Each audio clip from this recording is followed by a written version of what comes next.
देखिए, अभी अभी जो दो डाउरी के चक्कर में जो मर्डर केसेस काफ़ी ज़्यादा चर्चा में है, एक दीपिका की जो नोएडा की हैं और एक भोपाल में जो आ रहा है ट्विशा शर्मा का केस। ऐसे तो ये ऐसे केसेस बहुत सारे रोज ही होते हैं, लेकिन चूंकि ये काफ़ी स्ट्रॉन्ग फैमिली से लड़कियां बिलोंग करती थी तो इनका केस काफ़ी ज़्यादा चर्चे में है, क्योंकि इसमें मीडिया को भी बहुत ज़्यादा मिर्च मसाला मिल रहा है। तो मीडिया भी उछाल रहा है केस को और लोगों में काफ़ी ज़्यादा आउटरेज है। लोग सोशल मीडिया पे तरह तरह की अपनी प्रतिक्रियाएं दे रहे हैं। लेकिन एक बड़ा वाक़या जो मुझे बहुत फनी सा लगा, वो ट्विशा शर्मा की जो सास हैं गिरिबाला सिंह, वो एक रिटायर्ड जज है। और जज जो है वो मतलब क्या ही वो न्याय करी होगी उन्होंने अपने पूरे कैरियर में। मुझे तो लगता है कि उन्होंने अपनी आत्मा तक को बेच दी होगी अपना नाम और पैसा कमाने के लिए। उनका एक वाक़या, एक स्टेटमेंट मैंने सुना कि वो बता रही है वो पौधों को पानी नहीं देती थी, वो पौधों की तरफ देखती भी नहीं थी, जबकि उसने शुरू में कहा था कि वो पौधों से बहुत प्यार करती है। अब वो तो ऐसे लगी हुई हैं मरने के बाद भी ट्विशा को, मतलब जैसे कोर्ट में लोग तरह तरह की दलीलें देते हैं कि जो लोग कैसे किसी को गुनाहगार साबित कर सके।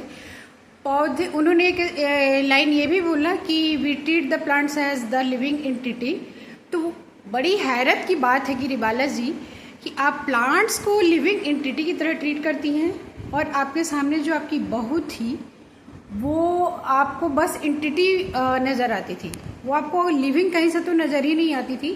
क्योंकि वो आपको बहू क्या किसी और की भी बहू रहती अगर, तो आपको ऐसा स्टेटमेंट तो नहीं ही देना चाहिए। आपके आंखों में कोई अफसोस, कोई दुख कम से कम मीडिया या दूसरों को दिखाने के लिए भी नहीं आ रहा है। आपके फेशियल एक्सप्रेशन से तो ये लग ही नहीं रहा है कि आपके मन में या आपके विचार में कहीं इंसानियत भी है।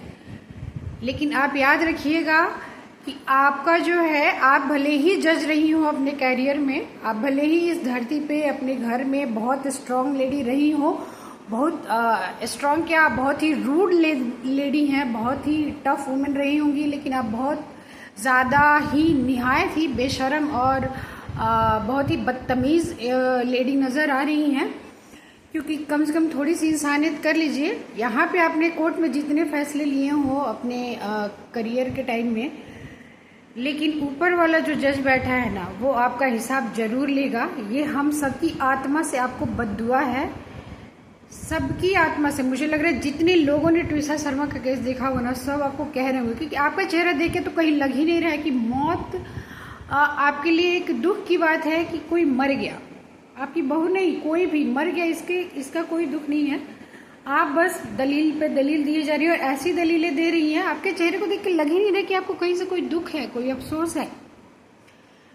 तो आप ये याद रखिएगा कि ऊपर वाला जो जज है ना, वो आपको एक दिन ऐसी सजा सुनाएगा कि आप उसको अपनी आंखों से देख के, सुन के, और बस आप गुहार भी नहीं लगा पाएंगी, उनके यहाँ अर्जी भी नहीं लगा पाएंगी। आपका हिसाब तो लेगा भगवान एक दिन।